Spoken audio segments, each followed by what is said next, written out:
자, 13일차 드디어 우리는 경우의 수를 배우게 됩니다. 중학교 2학년 때 배웠던 내용이긴 한데 어떤 친구들은 상당히 두려워하고 어떤 친구들은 조금 쉽게 갈 수도 있을 것 같아요. 자, 경우의 수 먼저 새로운 단원이 나왔으니까 어떻게 새롭게 정의되는 용어들, 새로운 용어들을 한번 정리를 왜 이래? 자, 새롭게 나오는 용어들을 한번 정리를 해보고 그 다음에 합의 법칙과 곱의 법칙이 뭔지 뭐라고 합의 법칙과 이렇게 곱의 법칙이 뭔지를 확인한 다음에 경우의 수를 구할 때 합의 법칙과 곱의 법칙이 어떻게 사용되는지를 연습을 통해서 익히도록 합시다. 뭐 한다고? 1단계 새로운 용어들을 간단하게 정리를 해보고 2단계 요 합의 법칙과 곱의 법칙이 경우의 수 구하는 문제에서 어떻게 적용이 되는지 한번 확인을 해 보겠습니다. 자, 그러면은 용어의 정리부터 천천히 가보도록 합시다. 자, 1번 뭐를 하겠다고? 새로운 단원이니까 용어, 새롭게 나오는 용어들을 정리를 한번 해보겠다고. 자, 보겠습니다. 첫 번째는 뭐가 나왔냐면 시행. 요 시행과 사건, 사건과 시행이 나왔는데 이쪽 1학년 과정에서는 요 시행과 사건을 엄밀하게 명확하게 정의를 안 해. 대충 여러분들 이런 게 시행이었었지 혹은 이런 게 사건이었었지 요 정도만 감으로 익히면 되겠습니다. 자, 시행은 엄밀하게 의미를 하게 되면은 동일한 조건에서 몰라도 됩니다. 요거 그냥 한 번만 들어만 봐요. 이거 너무 두꺼운데 어떤 조건 이렇게 동일한 조건 동일 조건 이거 뭐라고 얘가 동일 조건 동일한 조건에서 그 다음에 반복이 가능하고 반복 가능 그 다음에 결과가 우연에 의해서 그 결과가 어떤 물리적인 힘에 의해서 결과가 나오는 것이 아니라 우연에 의해 결과가 나오게 되면은 우연에 의해서 결과가 나왔을 때 결과가 나오게 되는 이러한 어떤 실험이나 이 빨간색으로 쓰겠습니다. 자, 뭐라고요? 동일한 조건 하에서 혹은 반복도 가능해야 되고 또 혹은 그 결과가 물리적인 힘에 의해서 지배되는 것이 아니라 우연에 의해서 지배되는 이러한 실험이라든가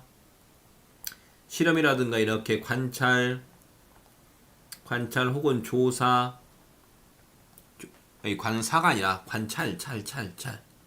관찰이라든가 조사 이런 것들을 다 통틀어서 우리가 뭐라고 부르겠다? 얘를 시행이라고 부르겠습니다. 이렇게 용어를 정의하는 것보다는 여러분들 할 수 있는 게 뭐였었냐면은 그런 예가 뭐였냐면은 동전 던지기. 던지기 이렇게 동전 던지기. 동전 던지기. 또 이렇게 주사위 던지기. 던지기? 주사위. 또 어떤 거? 주머니에서 공 뽑기. 주머니에서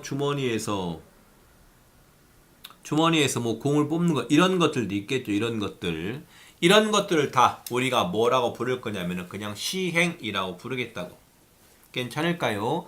정확한 의미는 내용이 조금 어려우니까 그냥 그러려니 하고서 넘어가시고 시행이 어떤 동작이니까 실험이나 관찰, 조사 이렇게 생각을 하라고. 됐습니까? 그럼 사건은 뭐냐면은 위에서 한 시행의 결과 뭐라고 얘가 시행의 결과 시자가 이렇게 안 해. 요 시행의 결과를 우리가 뭐라고 부르겠다? 얘를 이렇게 사건이라고 부르겠다.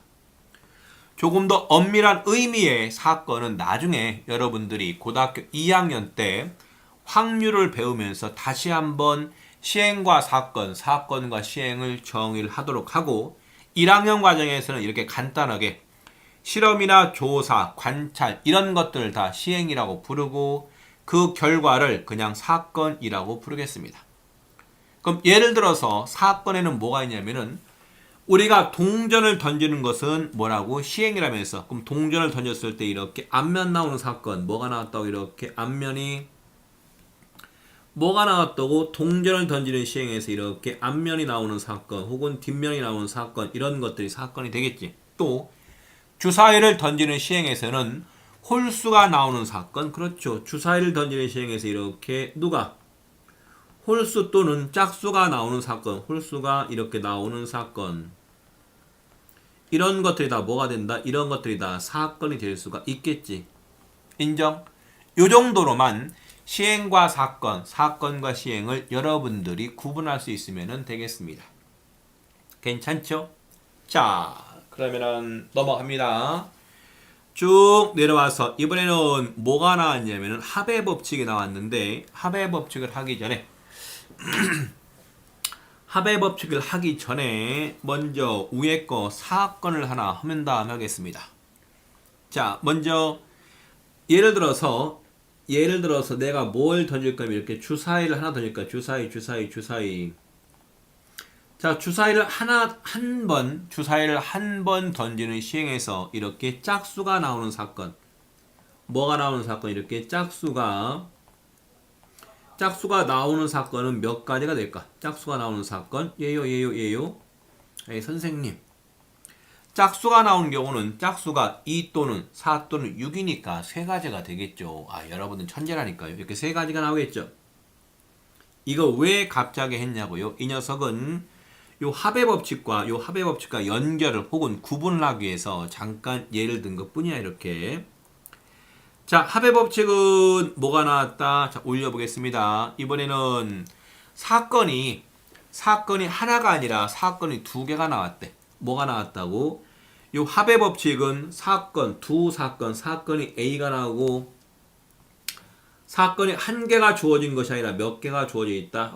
A와 B 몇 개, 이렇게 두 개 이상이 주어져 있는데, 요 두 개의 사건이 절대로 동시에 일어나지 않는데.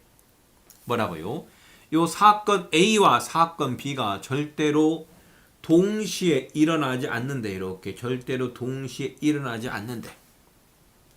자, 이때 사건 A와 사건 B가 일어나는 경우의 수가 각각 m과 n가지일 때 사건 A 또는, 자, 밑줄 쳐볼까요? 요 사건 A 또는 사건 B가 일어나는 경우의 수는 각각의 사건의 가지수를 어떻게 해라? 각각의 사건의 가지수를 두 개를 예쁘게 뭐 해라? 더하기만 해라. 선생님, 이해가 잘 안 되는데요? 자, 그럼 예를 하나 들어볼 테니까 잘 봐봐. 예입니다. 이거 너무 얇아. 예를 들어서 요 사건 A를 뭐라고 할 거냐면은 이렇게 주사위를 던졌을 때 주사위를 던져서 뭐가 나오는 사건, 이렇게 짝수가 나오는 사건. 자, 같은 방법으로 요 사건 B는 뭐라고 쓸 거냐면은 주사위를 던져서 뭐가 나오는 사건, 이렇게 홀수가 나오는 사건이라고 가정을 해 봅시다. 그러면은 내가 주사위를 한 개 던졌을 때 요 짝수와 홀수와 짝수가 절대로 동시에 나올 수는 없겠지. 뭐라고요? 주사위를 한 번 던졌는데 짝수와 홀수가 동시에 나올 수는 없잖아. 그럼 물어보는 문제가 주사위를 던져서 짝수가 나오거나 홀수가 나오는 경우의 수는 몇 가지가 될까? 내가 주사위를 한 번 던졌을 때 짝수가 나오는 가지수가 몇 가지? 요거 세 가지. 홀수가 나오는 가지수는 몇 가지? 얘도 몇 가지? 세 가지. 그럼 뭐야? 짝수 또는 홀수가 나오는 경우니까 요 두 개를 어떻게 해라? 이렇게 예쁘게 더하면 되는 거 아니야? 이렇게 예쁘게 더해서 이렇게 예쁘게 더해가지고 경우의 수를 구하는 방법을 우리가 뭐라고 부른다? 합의 법칙. 뭐라고요? 합의 법칙. 어떠한 경우에 이렇게 쓴다고요? 두 사건 A와 B가 절대로 동시에 일어나지 않을 때. 뭐라고? 얘는 절대로 동시에 일어나지 않을 때 가능하죠. 그리고 우리가 구하는 게 사건 A 또는 뭐라고 또는 이렇게 또는 나왔습니다. 얘가 무엇을 물어보는 문제다? 두 사건의 합의 법칙, 두 사건을 더하는 거니까 합의 법칙을 물어보는 문제다. 가능하겠지? 자, 왼쪽으로 이동.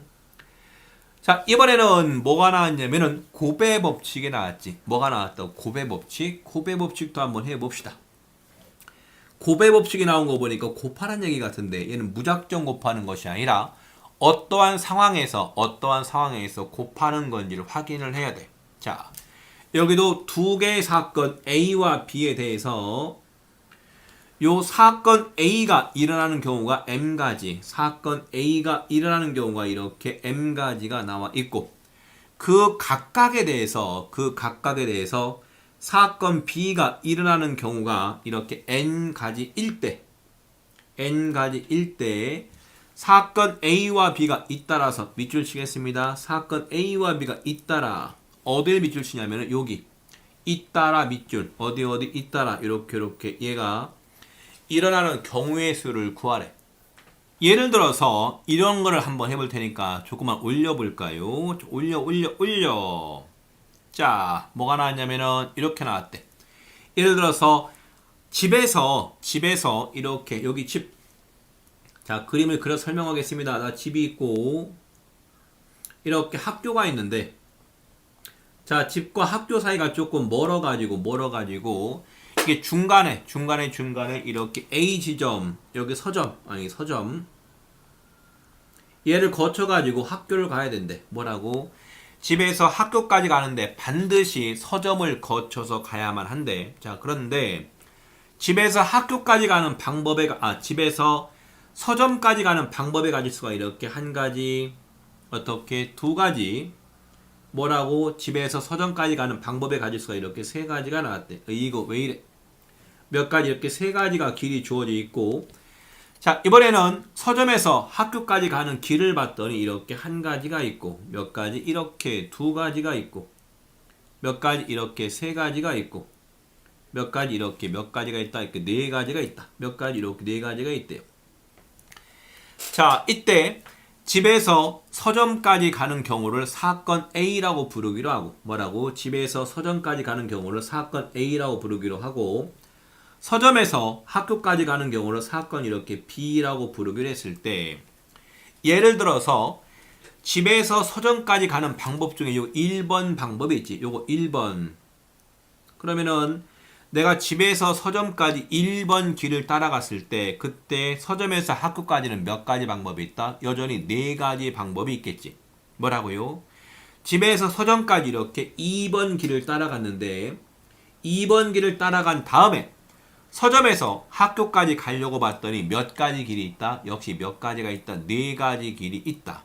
그러면은 내가 집에서 서점을 거쳐서 학교까지 가는 방법은 총 경우의 수는 몇 가지가 나온다?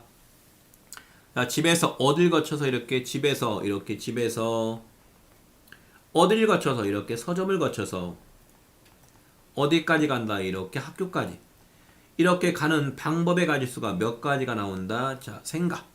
먼저 집에서 서점까지 가는 방법 몇 가지? 세 가지가 있고, 서점에서 학교까지 가는 방법은 몇 가지가 있다? 이렇게 네 가지가 있는데, 여러분 선배들이 그렇게 헤매는 부분이 요 숫자 3과 4를 이렇게 더할 거냐, 이렇게 더할 거냐, 아니면은 이렇게 곱할 거냐.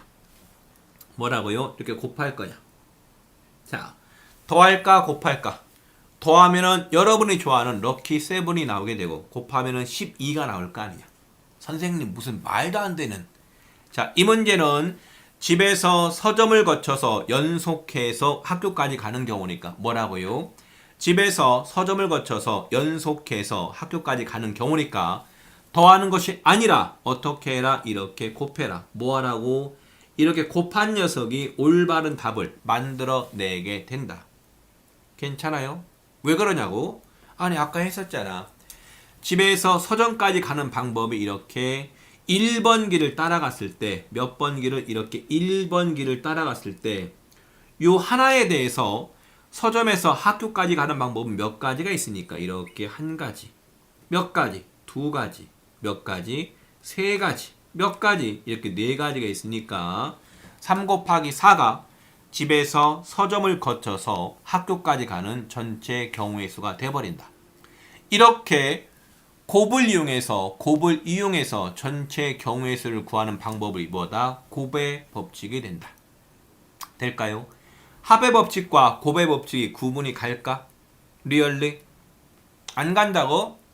그럼 다시 한번 간단하게 정리하겠습니다. 자, 오른쪽에 아니죠. 이 아래쪽에 지금 뭐가 나왔다고 이렇게 구분을 하는 합의 법칙과 곱의 법칙을 구분하는 이 구분의 키워드가 있지. 뭐의 키워드? 이렇게 구분에 뭐가 있다? 이렇게 키워드가 있다. 뭐가 있다고요? 구분하는 키워드. 왜 이래? 어디 자꾸 도망가 이렇게 키워드가 있습니다. 자, 먼저 합의 법칙은 뭐라고? 주어진 문장에 이렇게 나왔다. 어떻게 나온다고? 이렇게. 사건 A 또는 B, 사건 A 또는 이렇게 B가 나오게 돼. A고. 자, 빨간색을 쓰겠습니다. 합의 법칙을 이용할 때는 어떻게? 주어진 문장에 사건 A 또는 뭐라고? A 또는 이렇게 B가 나오게 되고, 주어진 문제의 조건이 사건 A와 B가 절대로 동시에 일어나지 않는다. 뭐라고?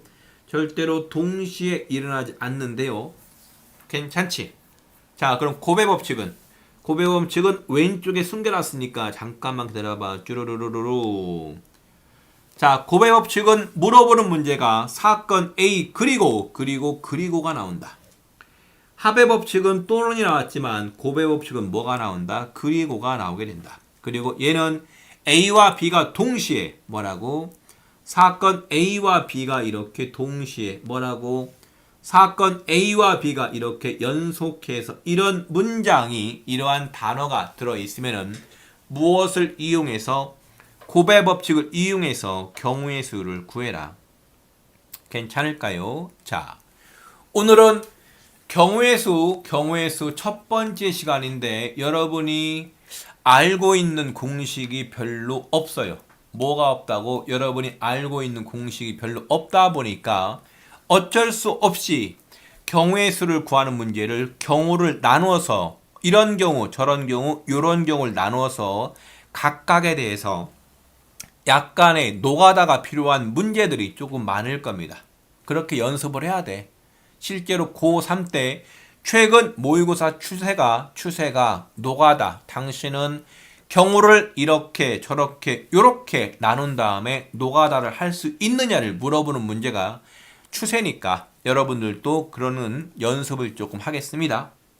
자, 그럼 잠시 쉬었다가 문제를 풀러 넘어가도록 합시다.